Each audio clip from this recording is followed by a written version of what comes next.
everyone. I'm David Sibbet, as you probably know, and this is a presentation as the start of what we're calling an origin series of what's behind the Groves methodology.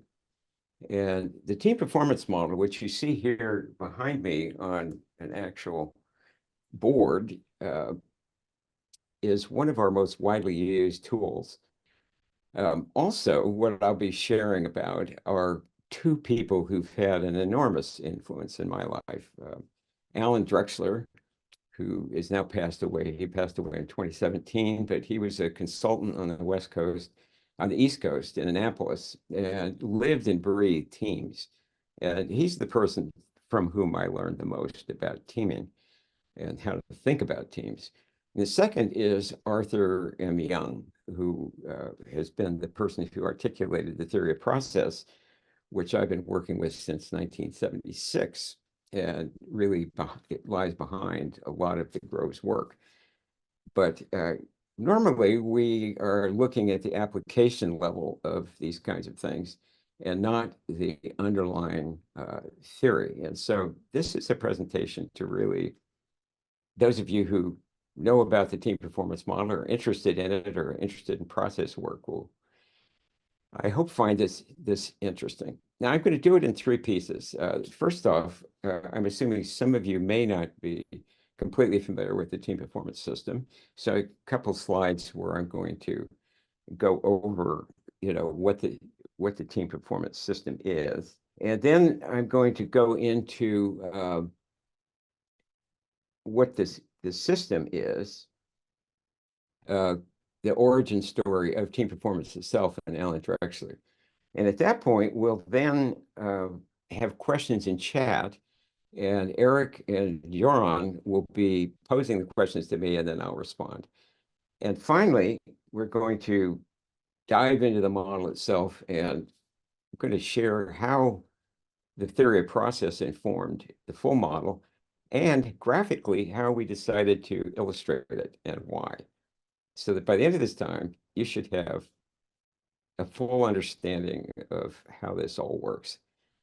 At the end, we will be sharing with you some links to some download pages where you can download some of these materials, so you don't have to take complete notes of everything.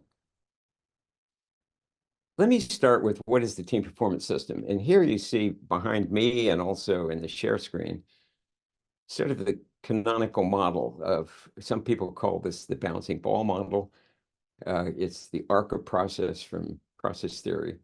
And recently we've added colors to it to emphasize these four levels of constraint that are behind the model that turned out to be a very important understanding when you're actually implementing it. So this provides common language for people in teams. We've been using it for many years. It works internationally.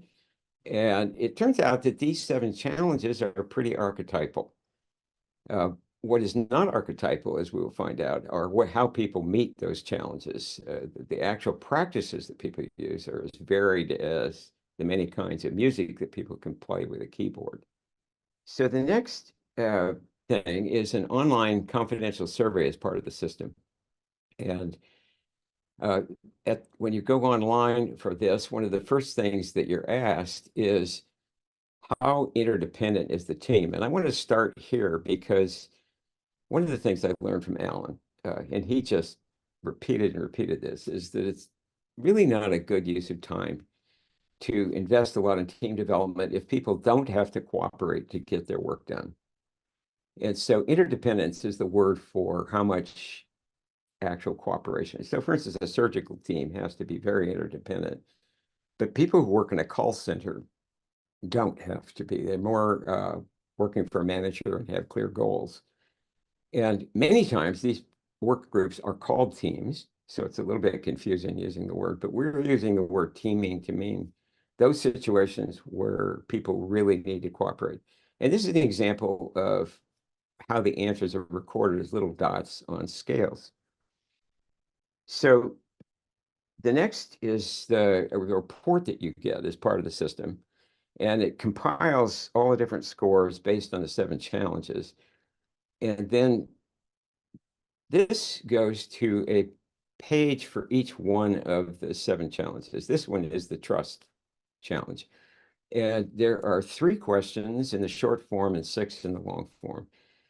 And one of the things that this does is you'll notice up here, there are write-ups for what we call keys for each of these challenges. And a key is an indicator, a behavioral indicator, that a team has actually handled it. And I'll go into this a little more as we go along. But one of the values of a survey, as many of you know, is people get educated about team performance in the process of figuring out how to answer their questions. At the same time, the questions are in English, and people's interpretation of English questions are quite wide and varied. So we do not believe that a survey like this is like scientifically valid and arguable. What it is a springboard that people trust because it's their answers to have real conversations about what's going on with teams. Now that happens in a team improvement meeting. And this is a picture on the front here of a face-to-face team improvement meeting where you put up a big chart and write down opportunities, and opportunities are areas where the group thinks it can work more effectively and also things that it's strong at. But connected with the team improvement meeting is then a team leader guide, which has about 113 best practices. And after the pandemic, we upgraded this to Guide 2.0 to include a lot of virtual practices, because now teaming happens in many cases in hybrid forms. So people really need to know how to deal with both this online world and the face-to-face world. So that's the team performance system. And again, its purpose is to really support engaged conversations and then deeper relationships for people who have interdependent work to do in their organization. So let me roll back now and tell you a story about Alan Drexler. What a guy. I mean, he grew up on the East Coast. I grew up in the West Coast, actually in the high mountains of California. He grew up in the middle of the New York metropolitan area and a Jewish culture, and he just loved to argue. He was very smart and interactive guy. And he got his start in national training labs, actually began as a dentist and then got into doing awareness training and sensitivity training. And he came to a workshop that I was running in 1980 in Annapolis. At the time, the Grove really was all about developing this new way of visual facilitation. And it's illustrated here on the cover of this book, I See What You Mean, a workbook guide to group graphics. People would talk in a group. I would listen as a facilitator. I would write down words and images. The group would get to see what I did. They would get to correct it. And the whole process completely reversed the energy of a normal meeting, which is about presenting or, going and finding answers. Now, there are many meetings which are, in fact, brainstorming meetings and that sort of thing. But this way of working consistently did some things at the level of trust. One of the first things that it did is people getting immediate acknowledgement of what was said greatly increased participation in groups. I've never had groups with graphic facilitation that weren't highly participative. But secondly, the person who got to make that statement, see what I wrote down, could add or correct. Well, that increased the trust even more. Thirdly, people in the group could see that this was happening and that there was acceptance of all comments going on. So it really leveled the playing field. And finally, the record themselves were trusted because everyone saw it being created. And Alan used to really emphasize this, that people, when they're sent into teams and to do projects, don't automatically trust each other or the process or what they're being asked to do. And when notes are taken and then translated into a nicely written form, and we're all getting experience of that now with AI notes, it's not the same as seeing what got put on that board by someone who's listening. So all this talk about trust really piqued Alan's interest. Here are some pages from inside the book. I was actually using IBM Selector typewriters and press type to model what anybody could do working visually with handouts and materials. I had this idea that, modeling this would kind of empower people to be more expressive visually. But you can already see over here that I'm working on these different levels of inner attitude, the movement of my voice, the graphics and words, the physical environment. And I also was already really thinking about the sequence of displays that are shown on the screen. So Alan,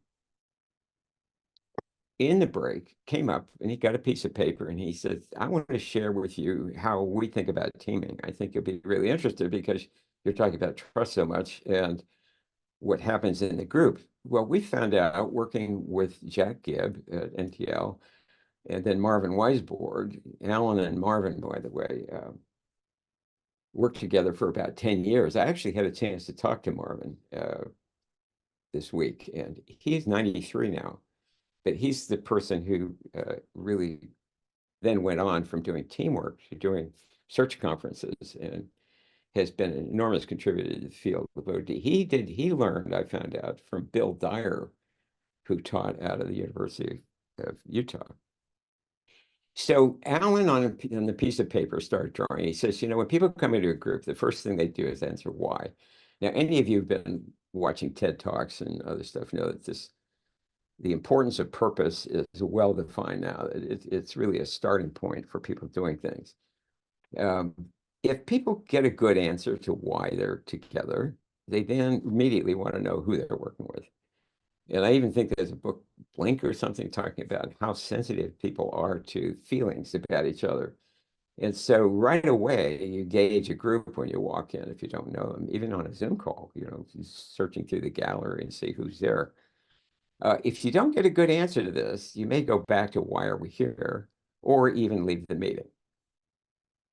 Now, with answers to these two, you can go on to what are you doing? And the what, of course, is making sense in words and images and numbers and, being objective about what it is you're trying to do. Again, if you don't get an answer there, you go back to who. Now, if these three get well answered, you get to how. And how is very much about time, money, and materials. It's when people pull out their calendars and decide they're going to actually step forward, when they actually reappoint new people leading things, or green light budgets.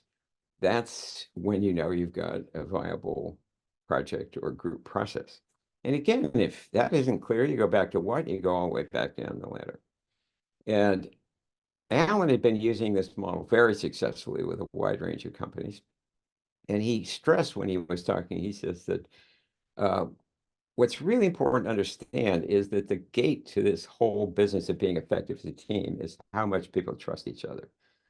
And that trust is very much a function of kind of inner rapport. Now, this made a lot of sense to me. I mean, intuitively, everything I had learned so far, it rang true. But also, Alan told me a bunch of stories about Jack Gibb. And Jack was an organizational development pioneer who worked at National Training Labs. He's written several books on this, including a book called Trust. And he wrote it in the 1970s and then rewrote it in the 90s. He really believes that trust happens when people authentically come forward and share their personhood, and that it's people's fear that requires managers, plans, projects, all that, thinking that the way you cooperate is having all that stuff in place.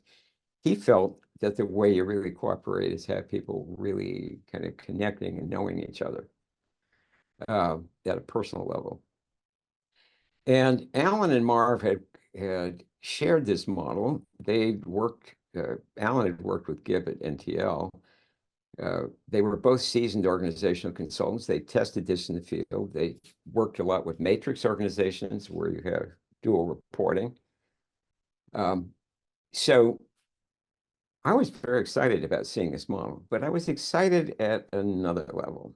And part of it was that it synced up with the theory of process that I'd been working with almost like one for one.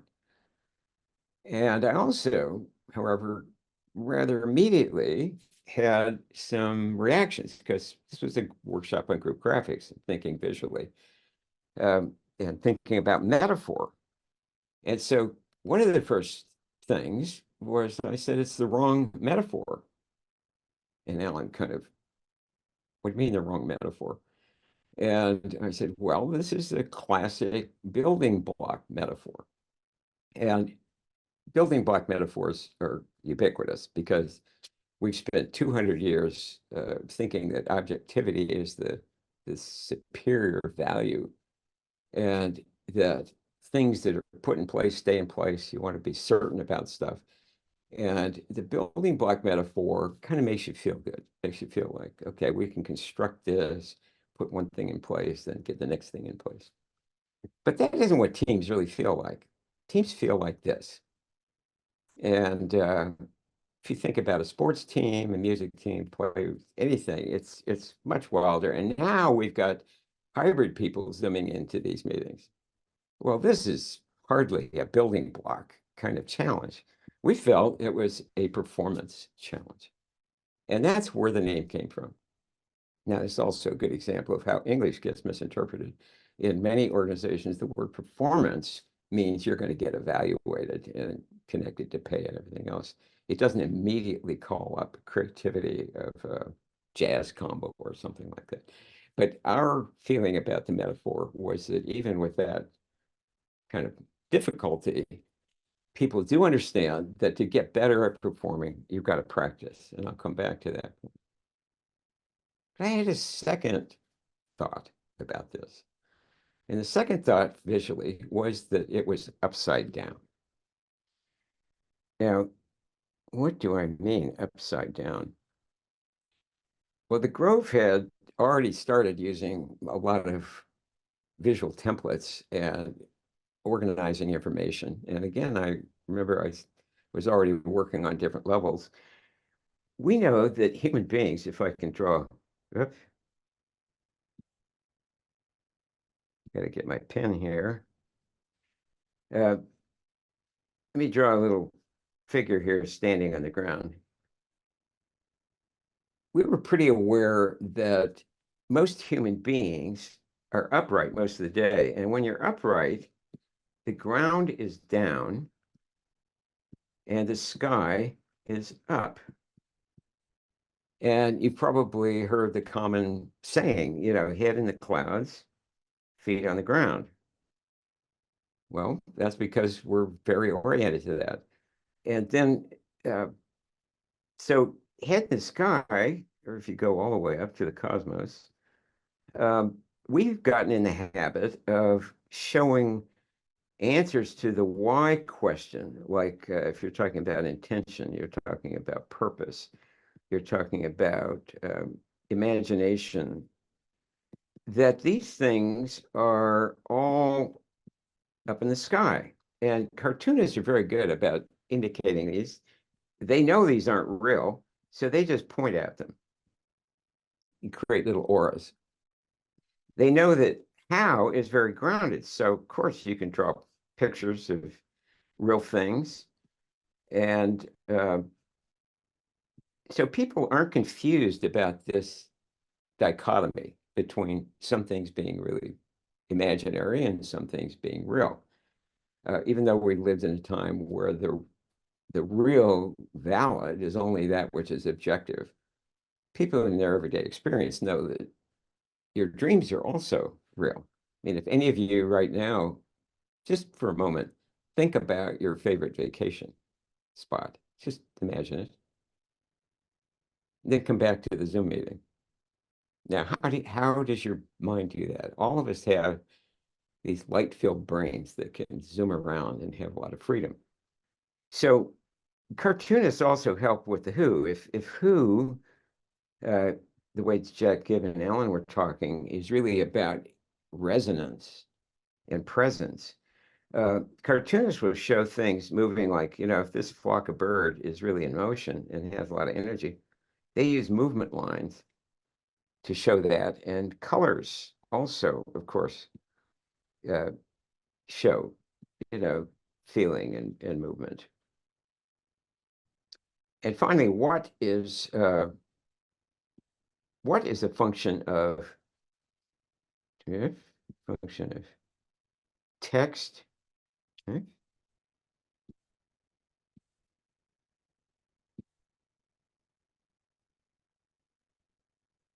and graphics?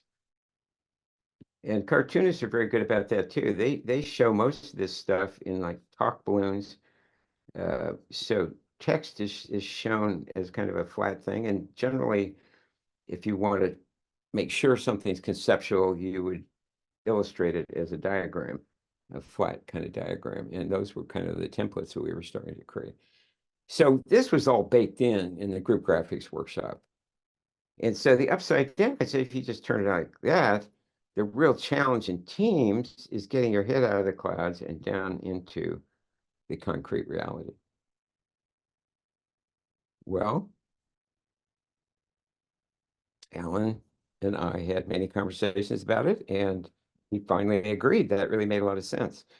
But at the very same time, he pulled out a second sheet of paper, which was his implementation of Teams drawing. And it looked like an engineering wiring diagram. Little boxes and everything all going around. And I, of course, immediately thought the other half of the ARCA process might be a template for the other half of what's going on with Teams. But before I get into that, let's see if let's go to questions, and I'm going to stop the share. And John, you were going to lead off with a question. So I'm going to be back here, and I actually have some very old-fashioned material, sticky note, pen, and I'd love you to pop a question.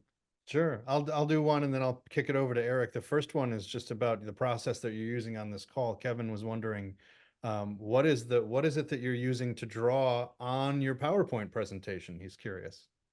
Okay. How to draw on PowerPoint.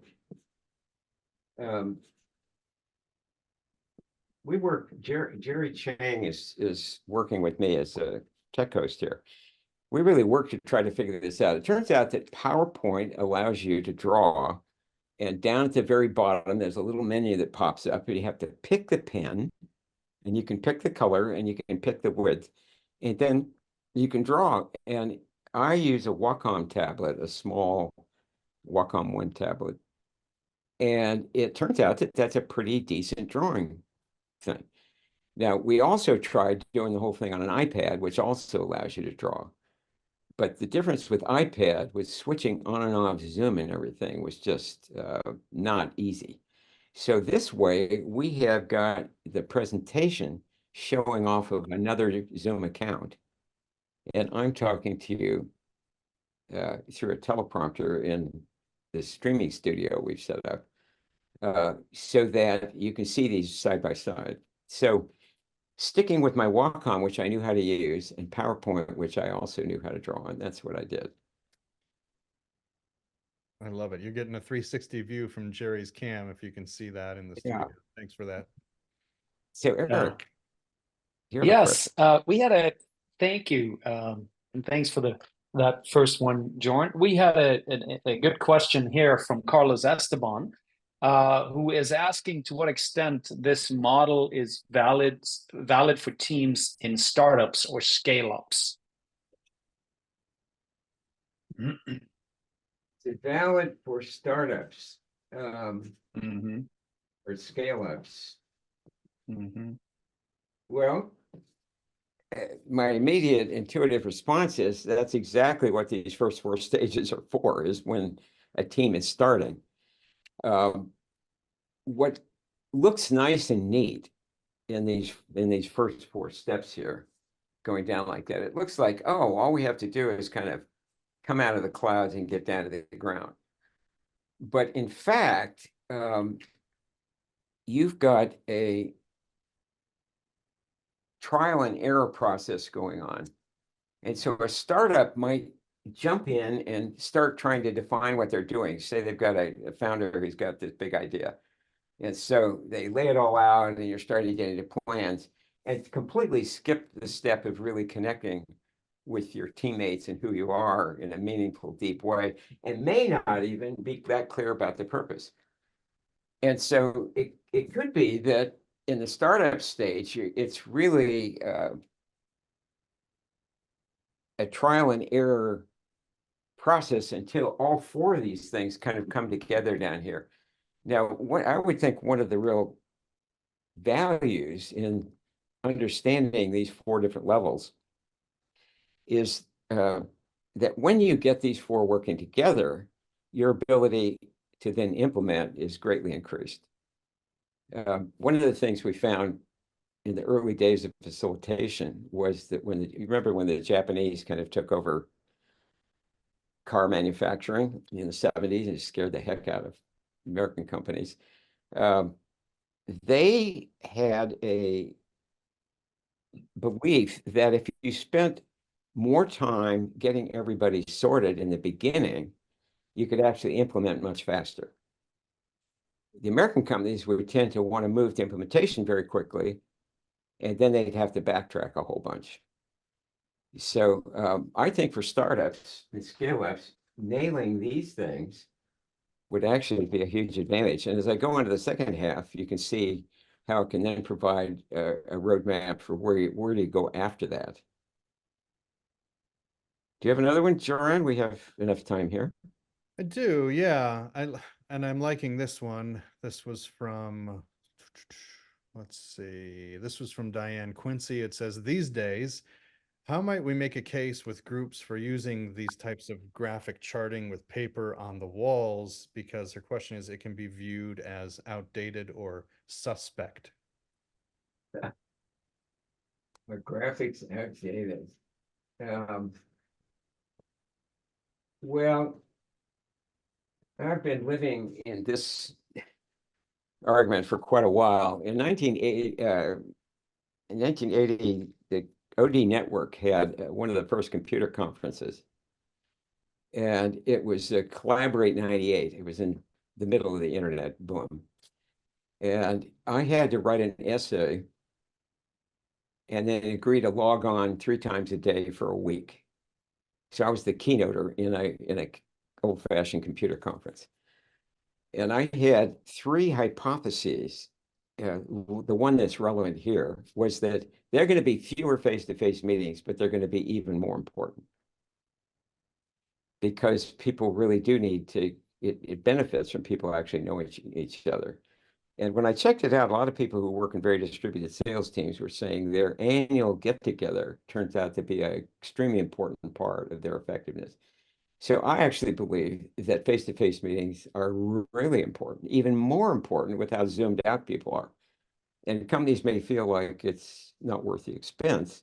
I really disagree. If you really buy the fact that trust is the basis here for everything else, do you really trust people that you've never had a meal with? Now, some cultures are very low context and don't require all that trust, but others absolutely require that much trust. The Japanese culture, any of the Latin cultures, you just want to have that feeling. So yeah, it might seem as outmoded to people who are in a hurry and want to just completely go digital, but I think learning how to blend these two is what the Grove is really working on right now. How do you really do super hybrid meetings?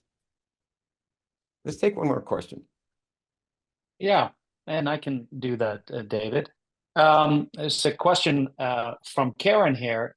How does a team flow through the model when the teams that when teams have churn in membership, basically. So people are coming and going in the organization. So, yeah. So how do you deal with coming and going? Mm-hmm. Yeah, we're finding out that maybe even talking about individual teams is a little bit anachronistic. Most people are teaming. They're on many different teams, and a lot of coming and going occurs.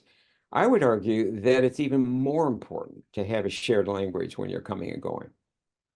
One that is at a systems level allows you to talk about the issues. Now, it depends on who's coming and going.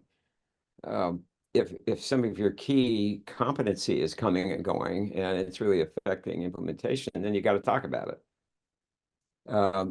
If the coming and going is introducing a lot of people who don't have any clue about the purpose, that can be a real problem.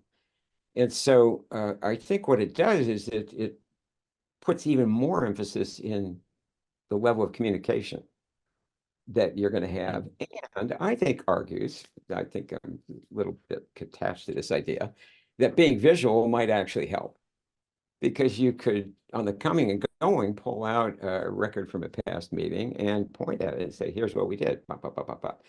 And I know Joran does a lot of work on mural and is very good at it. And you go back and the first time you look at a mural board, you go, oh my God, it's just too much glazer. But if you slow down and go over it step by step, and if it's crafted so that it isn't constantly changing and has some orientation visually, it's a very good way to bring people up to speed who are coming and going. So let's go to the second half now. We're going to have plenty of time at the end to ask more questions. I'm going to step back and explain why, when I saw the Gibb Drexler whiteboard model, the first two thoughts I had about being the wrong metaphor and upside down was not as powerful as the third insight, which is that really you could have a complete theory of teams if you understood the theory of process. And so I entered into a huge conversation with Alan about all this. So let me tell you a little bit about Arthur Young. Here's a picture of him. In the 70s, those of you who were anywhere near the Bay Area know there was a whole lot going on studying consciousness. There was actually a consciousness movement, it was called that. And a friend of mine named Jack Saloma had come out from Princeton, where he'd written some books on politics, and he wanted to write a book on the consciousness movement, and he'd been everywhere. He was down at SRI with Targ and Puthoff, and people were doing remote viewing and doing telekinesis, where you can move needles, by thinking about them. Dwayne Elgin was down there working at that time. He was studying people who were doing Kirlian photography. And we had lunch one day, and he said, David, there's only one person I've met in the Bay Area in this whole movement who had any theory. And he explains the whole thing with graphics. You really ought to get over there. Well, I talked a little more with him, and I decided, well, this would really be worth it. And so one Saturday, I went to a house over in Berkeley, which Arthur had purposely bought. He lived in Pennsylvania, but he purchased it here in order to be in conversation with the physicists at UC Berkeley. Now, he was trained in physics and math at Princeton. He comes from a wealthy family, and he married an even wealthier Forbes wife, Ruth Forbes. And he could do what he wanted.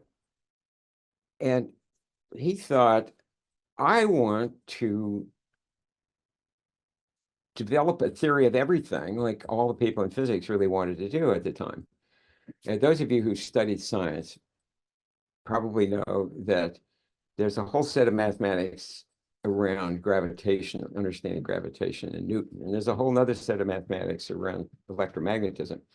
And then there's a lot of stuff around the subatomic level, the strong and the weak force in the atom. These do not mesh, these domains in science, and it's kind of driven people in science a little bit crazy. There ought to be certainty under all of this variation. He didn't really make a lot of progress, and one reason is that some of the theorists had said, you know, certainty isn't what's at the base of everything. Uncertainty is at the base of everything. And Heisenberg is well known for his uncertainty principle, still hasn't been disproved. So Arthur went to the Library of Congress to look for unsolved problems and came up with a helicopter. Now, since the time of Leonardo, people had imagined a helicopter going up, but they'd never been able to build one that they could control. And Arthur spent 12 years and designed the Bell helicopter. And he sold it to Larry Bell in 1938, who saw it as a post-war product for his Bell Airplanes company. And then Arthur spent 18 years converting the airplane company into a helicopter company. Now, that's a whole other story. That's very interesting. But I heard a little bit of this on this Saturday morning, but I heard several other things, which is he really was still back trying to figure out a theory of everything. And he had finally broken the code. Things are unified by how they move, by how process works, not by how they appear structurally. And he began to study and find a ubiquitous, sometimes called archetypal process that goes through all of science and other things. And he was particularly driven to share about this for a couple of reasons. One, the atomic bomb really, really shook him up. I mean, the fact that physicists could develop this and then drop it on whole cities just was shocking. How can science proceed without a moral compass? The second driver was that quantum physics, which had begun developing in the early 1900s, was pretty much making a very strong case that uncertainty is at the core of life. That whatever you would call the fundamental elements of life are unpredictable and uncertain, the subatomic elements and light itself. And thirdly, he felt that the scientific paradigm itself had to include consciousness. Now, any of you who've studied the history of science know that 1700s, 1800s, 1900s has just been an upwelling of belief in objectivity. And in some ways, at the time, Jack Gibb and Allen were working on trust and NTI was working on trust. The dominant zeitgeist was that the only really valid knowledge was knowledge that could be objectively proven. And we still get this today. You know, we get people with a team performance model who say, what's the validation of this model? They mean, what's the objective validation? Can you show a direct result between answers on this test and results in an organization? But consciousness, according to Arthur, was an equally important part of life. That little thing I said about going on vacation and imagining it. Our imaginal lives are extremely important. And so there I am on Saturday morning, and he starts telling a story. And I want to tell you that story kind of the way he told it to me. And he said, what if, and this is the pattern that I've discovered, that uncertainty, meaning unpredictability, and certainty, what if they're partners in the whole business of life and not oppositional? You know, what if uncertainty, which is very similar to freedom, and constraint which means you don't, you're really bound into whatever it is you're doing. What if these are just two poles in something that's whole? So the mathematician in him says, I've solved how we can talk about and think about this. Because if you look at all of science, they have already figured this out, but they just don't use the language of integration. He said that they've already figured out that there's a whole world, and he labeled this level 4 of the physical world. And in the physical world, it's three-dimensional, and molecules and crystals are bound together by lots of connections. And Louis Pasteur in 1850s was one of the first to identify germ theory, that these little molecules can have a shape and they can cause sickness, and you can actually pasteurize milk and not have more sickness. This was like huge. This was really huge. But science then,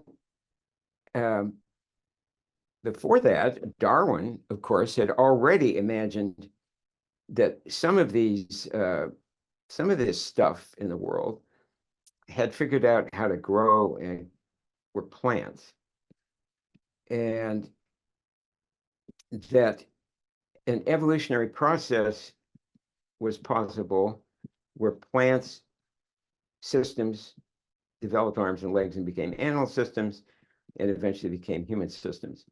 And so this theory of evolution had started gaining traction.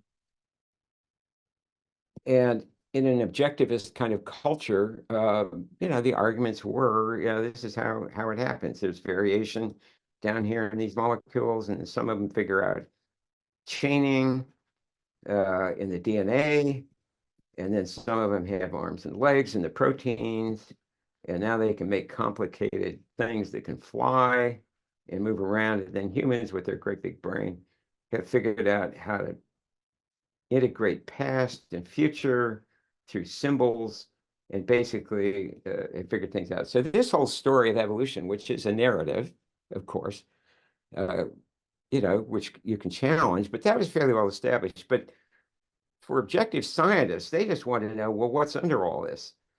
And they already had the idea from the Greeks that there were atoms. But again, in the middle of the 1800s, Mendeleev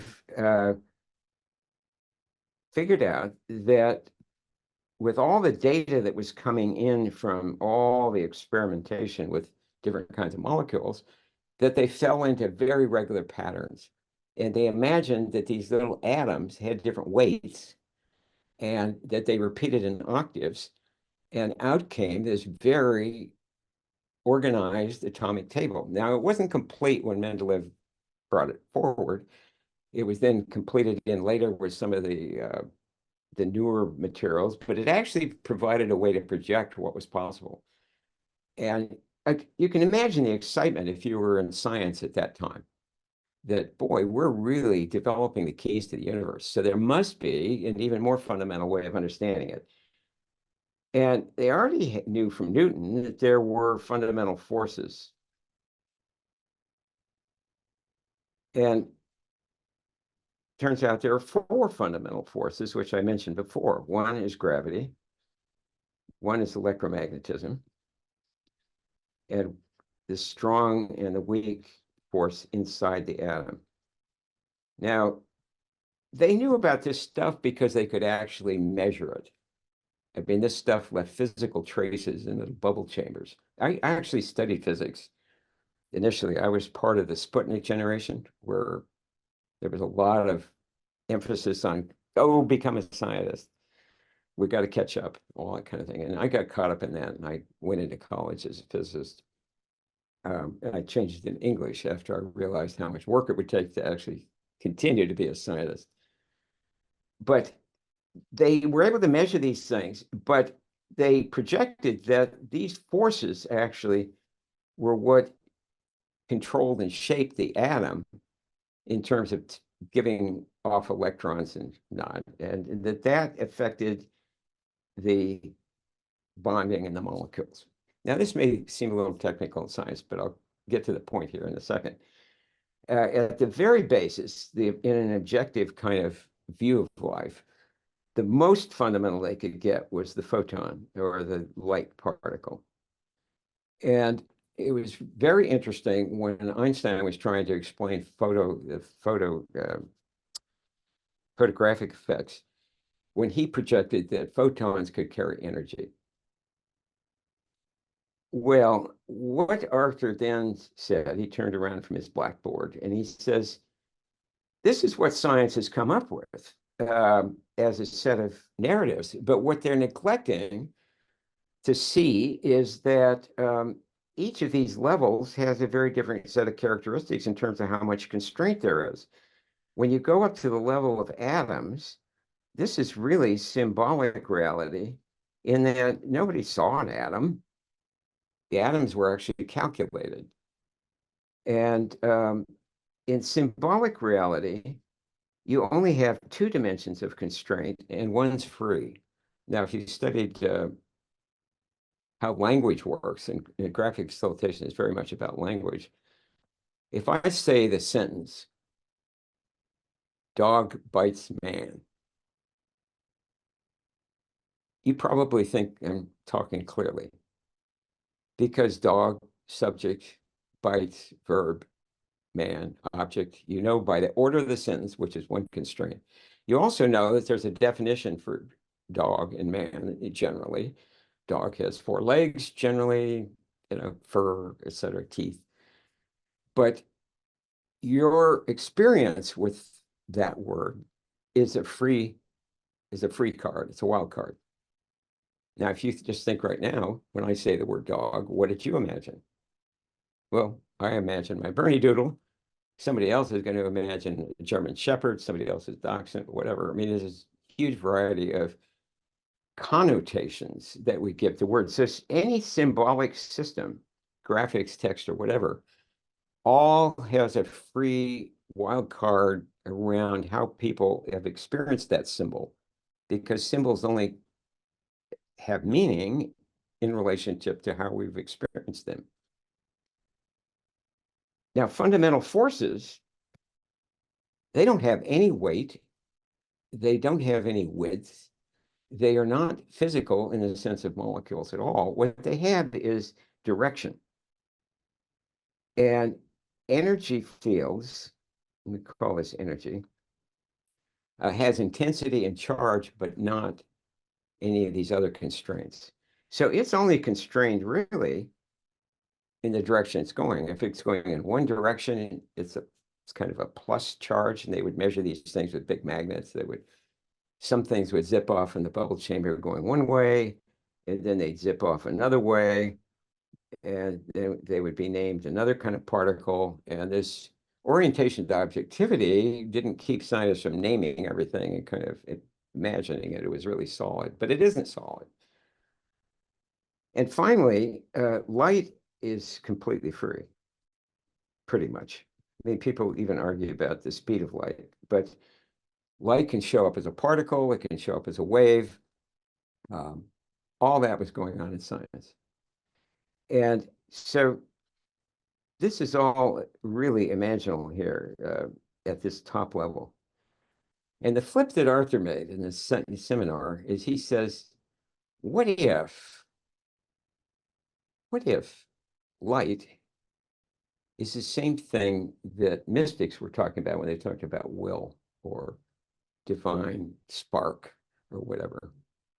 And that really the story of humans is the divine spark takes on life in some kind of direction, and then takes on an identity in the womb, and then gets born, and then grows, etc. What if this is a story of how things circulate in the world at lots of different levels?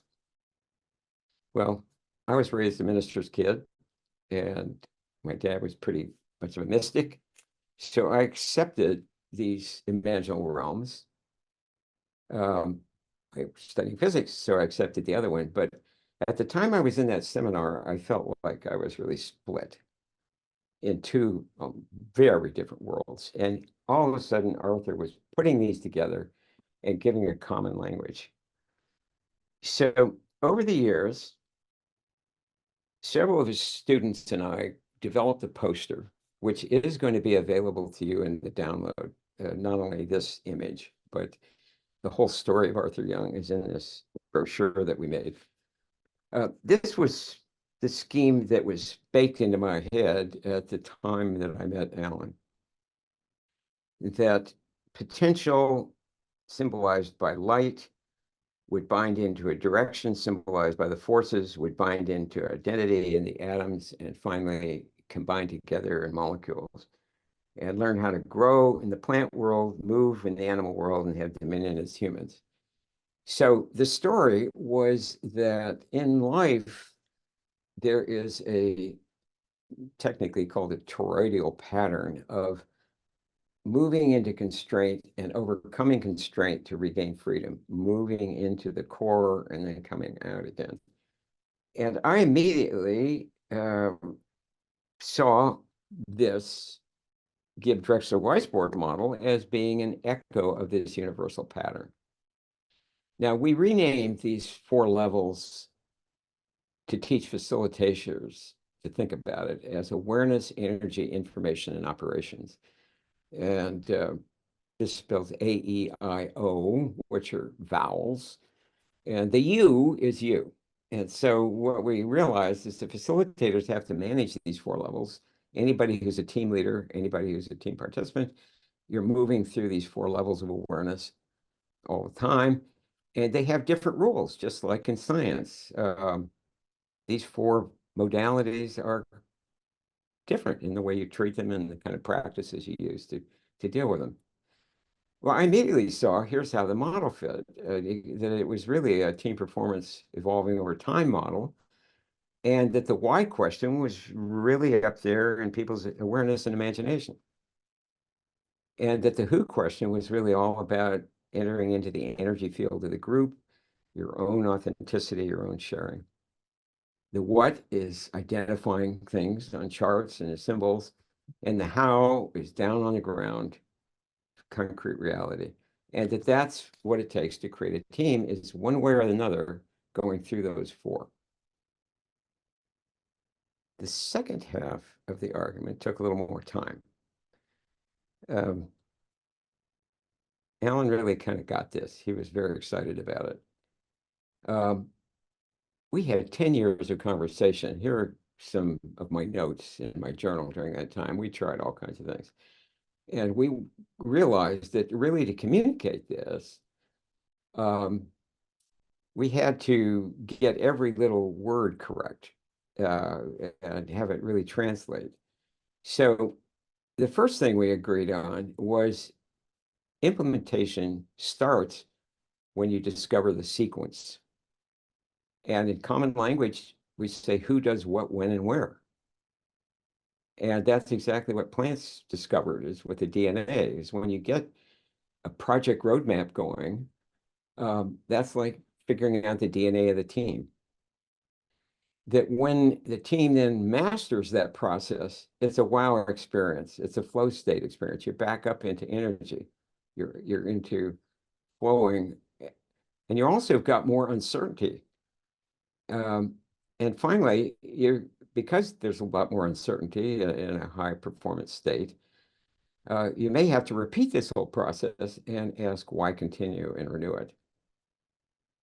So this made a lot of sense to Alan, and we began diving in on how to actually amplify this with memorable graphics and stage names and questions. So we started again with these 4 levels, really kind of baked into our thinking, and used an aura or light shining and the term orientation in the first question as the first step. Then the second was choosing a yin-yang kind of symbol for trust, and ironically used the word trust building. Now, after the talk on metaphor, you may wonder why trust building, because sometimes you have to go with the way people talk, generally. And people talk about trust building like breathing. Okay, we've got to do trust building. So it finally felt it ought to be trust building for the who are you part. And then goal clarification was like targeting, like seeing something. What are we doing? And finally, it actually materializes a commitment. And so the ball becomes an actual three-dimensional solid. And of course, you then have an organization that you've got to bounce off of. And this is one of the most important things to understand about the model is you're really marrying top line awareness with bottom line constraint. And it's figuring out how to do that. That's the main challenge of teams. And one of the reasons that there's a 90-degree angle at the bottom rather than a curve is that when you get it, you actually change the direction that you're going. And so you change the direction to implementation. It's the who does what, when, and where. You may notice it's now casting a shadow because it's real. You're doing it. And the wow also casts a shadow, but it's now portrayed as a bubble. High performance is not a steady state, the wow state. And then you need to renew and you're back to the light and thinking about why continue. We added little arrows in between these first two on the left to show that this is trial and error. We didn't have big swooping arrows. And on the right side, implementation breaks down when any of those four things on the left aren't fully established. So at one point we had four little arrows that decided in the actual model to go to one. Some people are confused. They think it's pointing right at goal clarification. It's actually pointing at the whole left side. And then it moves on to why continue. And that is the full model. So we spent a lot of those years that we were talking together figuring out what the indicators are that a team has actually met those challenges. We call those resolved. And I'm going to zoom in on a couple of them so you can tell what they are. I'm not going to go over all this, it being the stuff that you can download. We also looked at what the indications were of not having resolved it. So let me zoom in on the first two, purpose. But you also had two other things that came out of Jack Gibb's research, which is people want to identify, they want to have a feeling of connection right from the start with what they're being asked to do. But this is happening inside people's imagination. They also want to kind of get a feeling that they're going to be acceptable in the group. And again, this is an internal dialogue. And different people have different feelings about this. If you're working at all in DEI work, people's built-in sense of I'm not going to be accepted can be pretty developed. So if you're orienting a team and you know what's all happening in their imagination, what gets important is providing time for people to answer those kind of questions.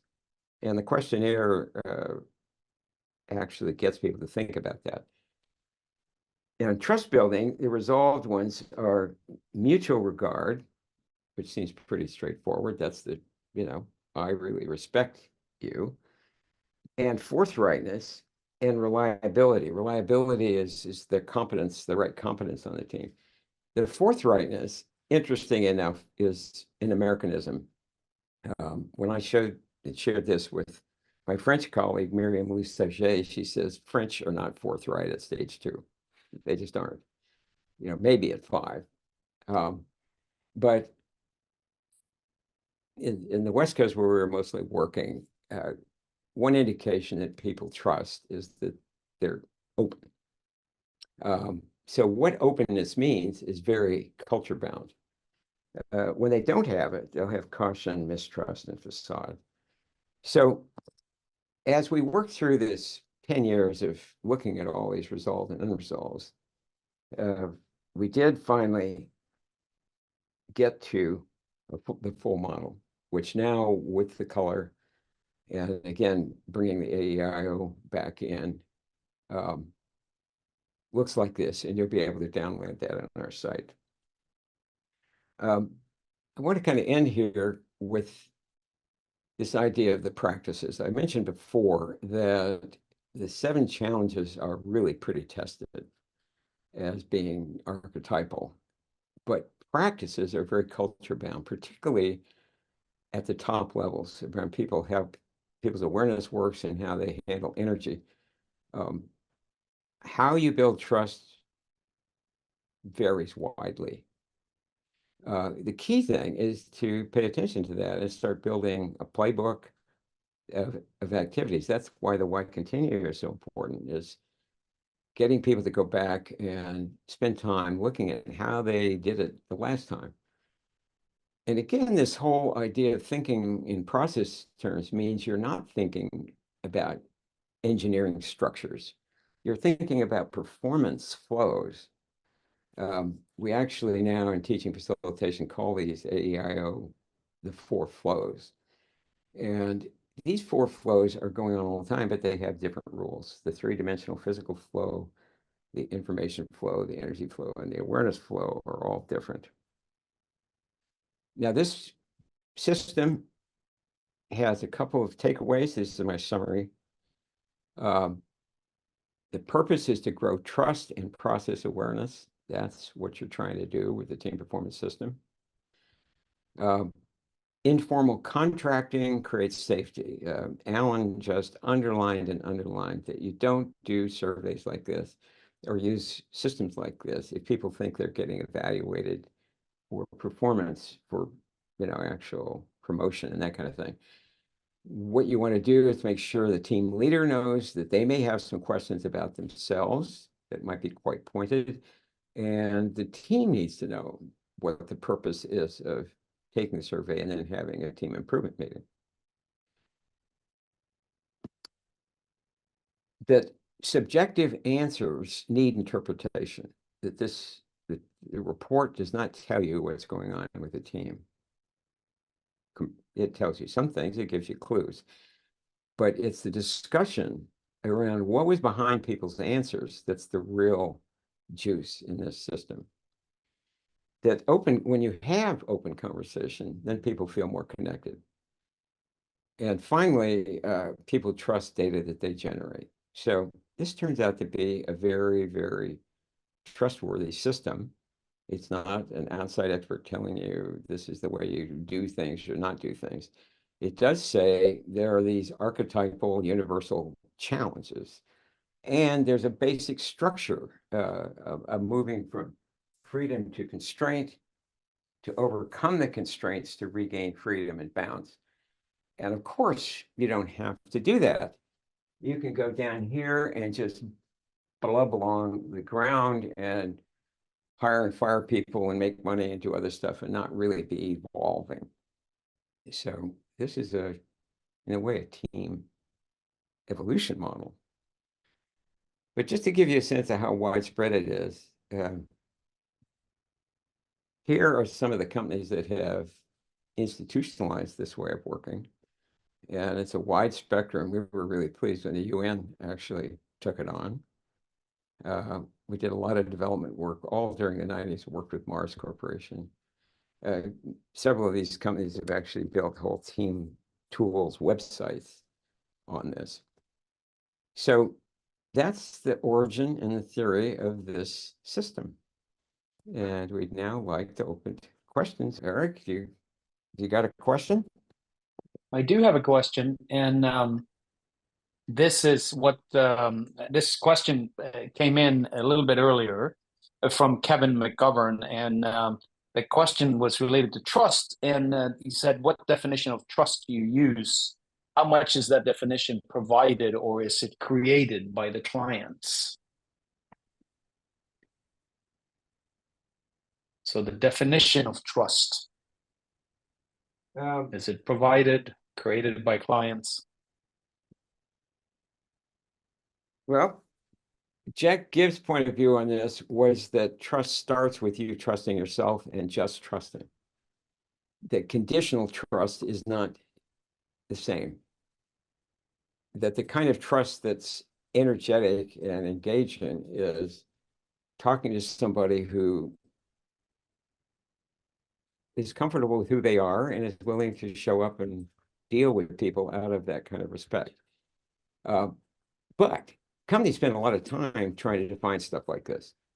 A lot of companies have values that they've gone through lots of process in order to create values and others. So a general principle in organizational development is you work within the 9 dots of the organization. I mean, you can't, as an external consultant, and that's primarily what the Grove has been, you can't come in and insert things like that. What you can do as a practitioner is model trusting. And I think that's the beauty of this working visually stuff, is it's got the trust bias built in. You're trusting that there's wisdom in the group. And that's also an orientation of organizational consultants, with organizational development consultants, is believing the wisdom's in the group. So not all companies are in process consulting as an answer. Process consulting was really defined by Ed Schein back in the 60s, which is creating the conditions where people can solve their own problems. The vast majority of consultants come in with expertise and try to tell people what to do. And people kind of get used to that and they start playing it that way. So that's one of the challenges in a system like this, is people think, okay, we're being told how to behave.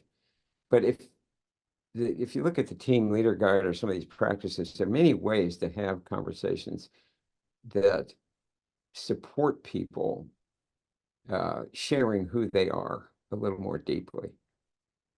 I just give one example. I worked with a group of community foundation executives at one point with Juanita Brown. And we asked them to take 20 minutes and go outside and write their obituary, and then come back and share some of that. We had people crying in 10 minutes. I mean, it was really astounding what emerged just with that simple exercise. So a lot of how you end up defining trust is a dance between what's the organization saying it means, and whatever. And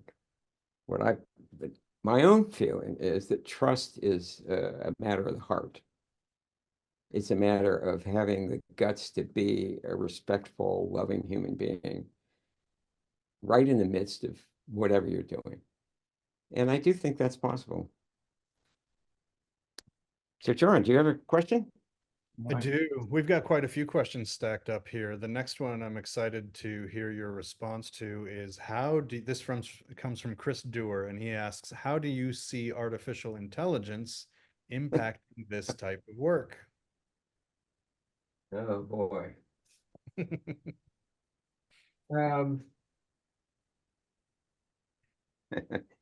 You're going to hear a lot from me on that one, because I'm starting to write fiction. And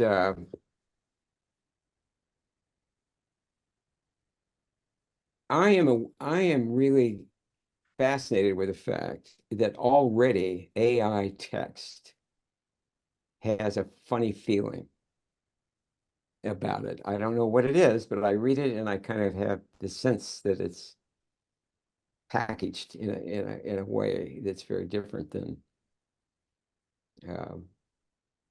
poetry or just that. Now, I know that AI can mimic a lot of these things, but I think it's going to actually increase people's distrust.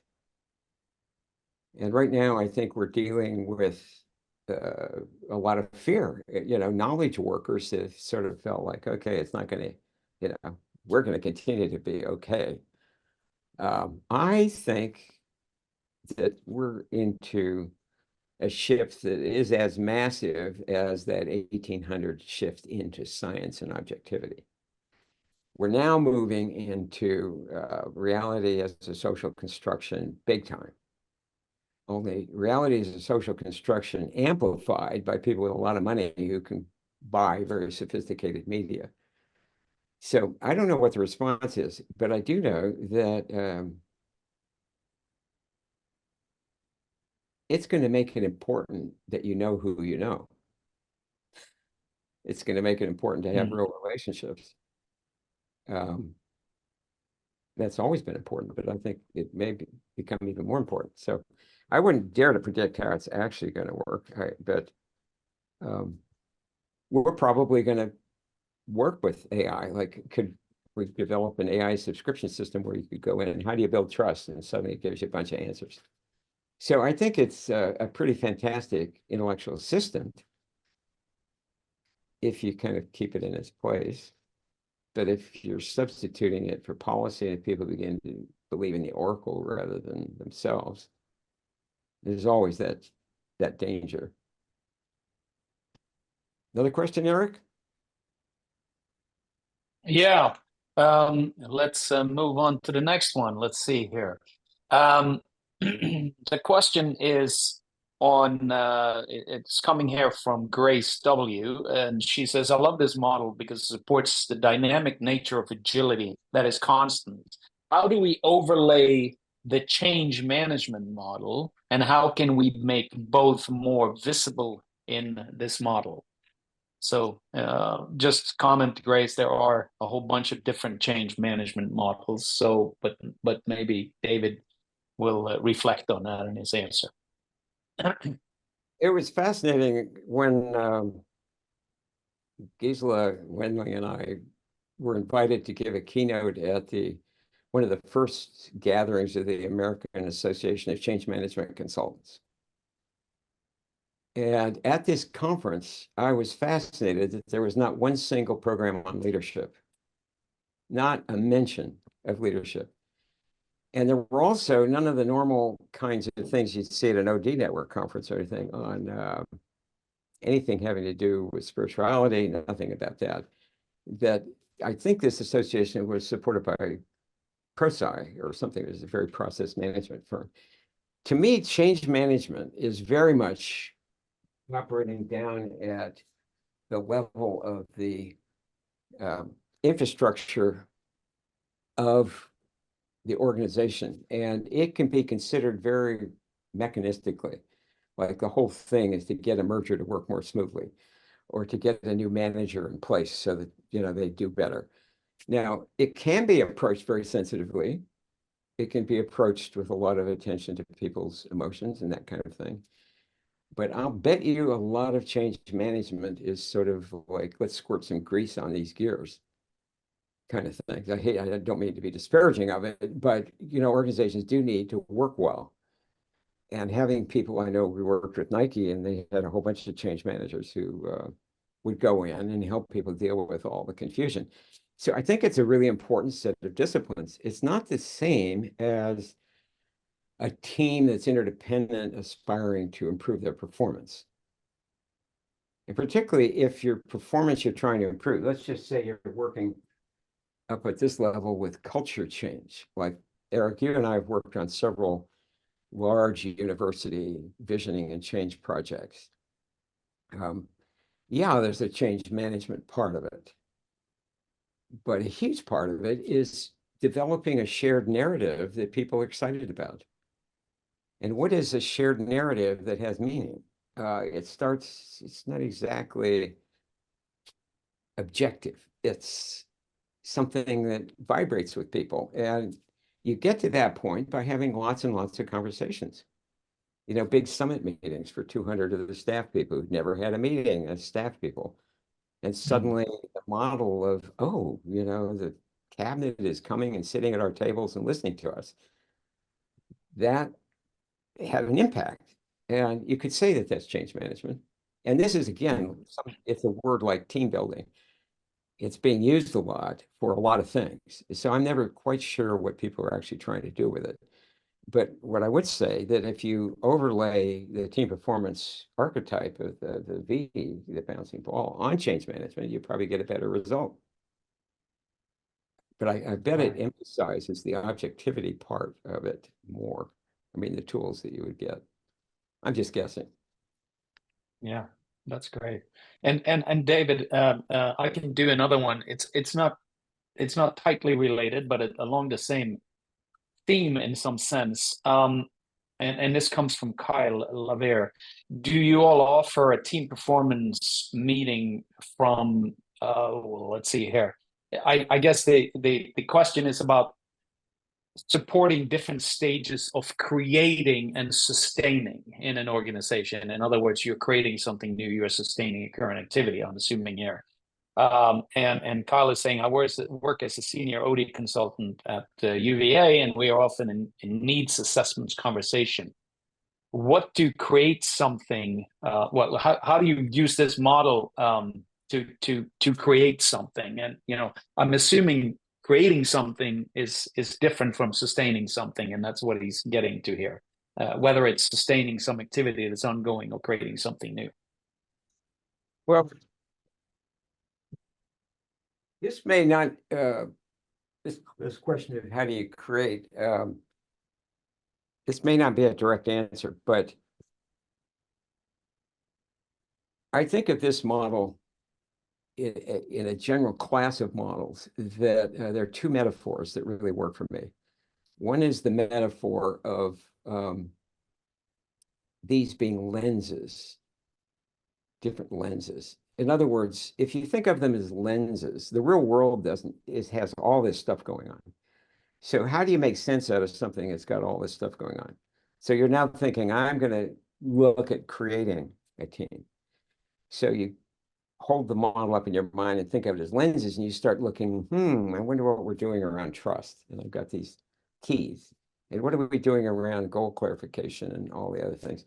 You begin seeing things by practicing looking through the lenses. And if you really start looking at kind of a 7-lens view of things, you're going to have a much more sophisticated way of doing whatever you decide you're going to do around creating and sustaining. But the other metaphor I use is the metaphor of the keyboard. I love to play the piano. And this model is like a keyboard. It's like a mental keyboard. Its architecture is designed around some universal principles that you've got to go down to go up. You've got to actually have some real mechanism and substance in order to have anything to work with, in order to have creativity. But does music look like a keyboard? No, it doesn't look like a keyboard. So it turns out that this model is a fantastic process designer tool.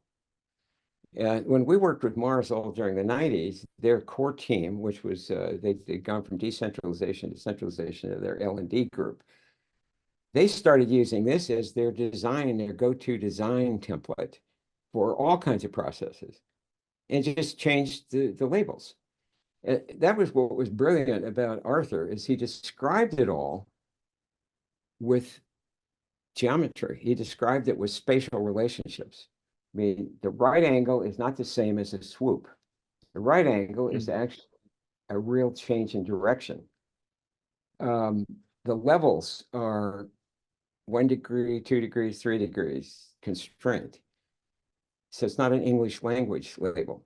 So as you'll find out in future origin talks, this architecture was used to design a whole lot of other models. Because basically you can look at anything through these lenses, and you can make many different kinds of compositions.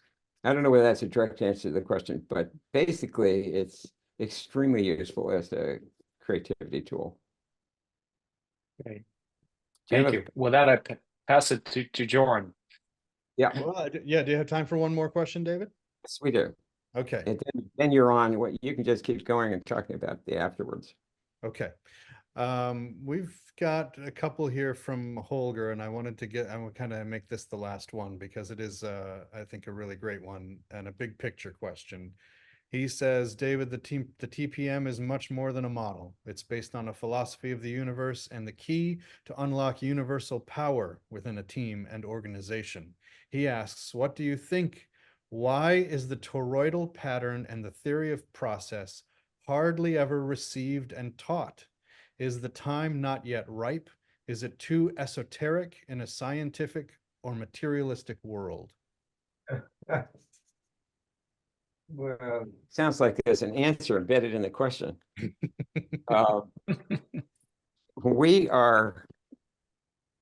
It's really hard to overemphasize how baked in this objectivity thing is.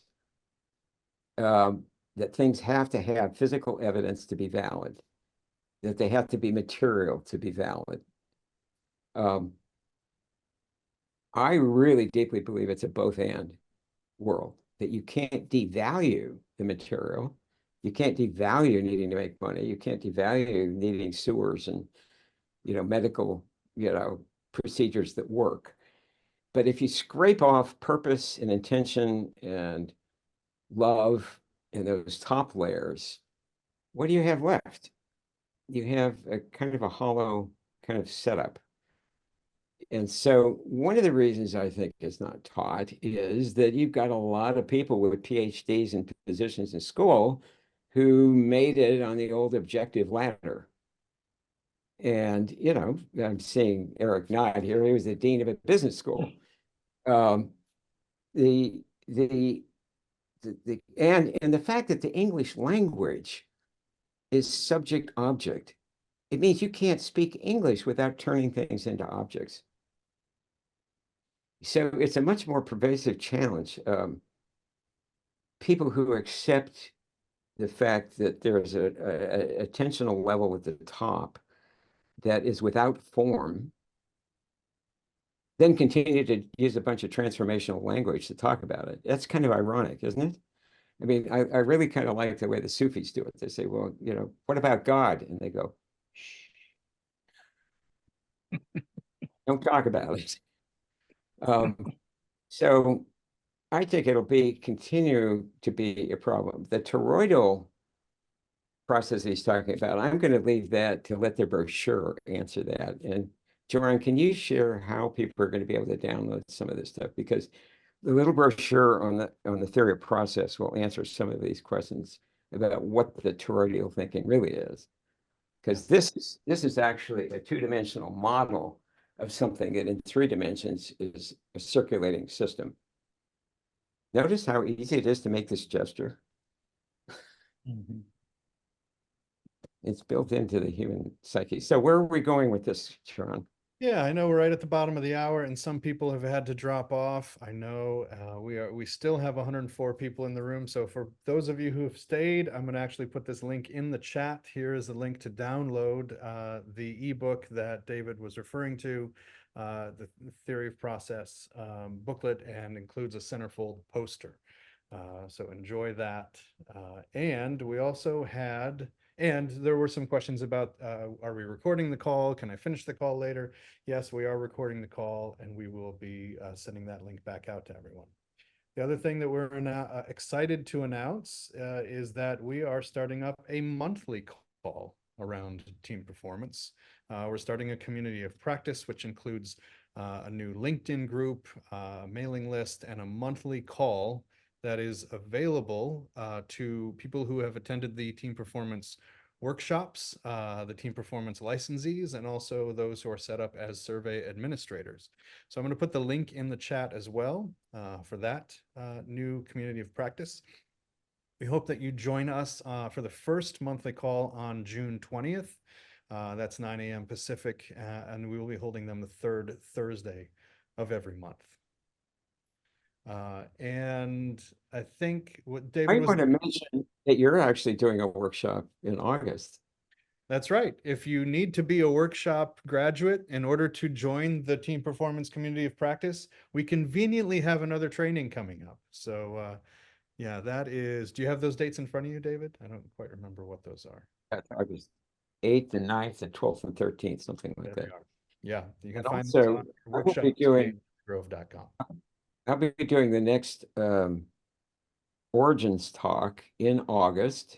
And again, you can see it on the website, around strategic visioning and visionary leadership. What's behind our thinking there? Right. David, So if you don't have thank you anything else, is there anything else? I think that's great. Okay, I'm going to invite everyone as a surprise for you. I'm going to invite everyone. I know this is going to sound chaotic and crazy, but I want all 102 people that are left to unmute themselves, and we're all going to sing happy birthday to David. Are you ready? Happy birthday to you. Happy birthday to you. Happy birthday Feliz cumpleaños.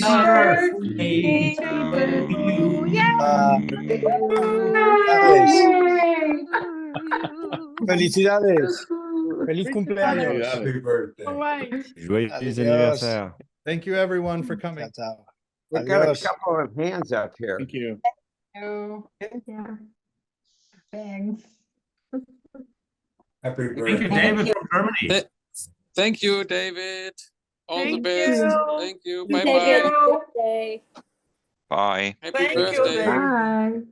You've Thanks set a a high lot, bar for everyone. birthday celebrations, David. Thanks a You've lot. set a high bar. Right. Happy birthday, David. Thank you. Hi, Happy Matthias. birthday, Happy David. All the birthday. best. I like Happy your question, birthday. Holger. Yay, Holger Baldacher on the train to Berlin. Right.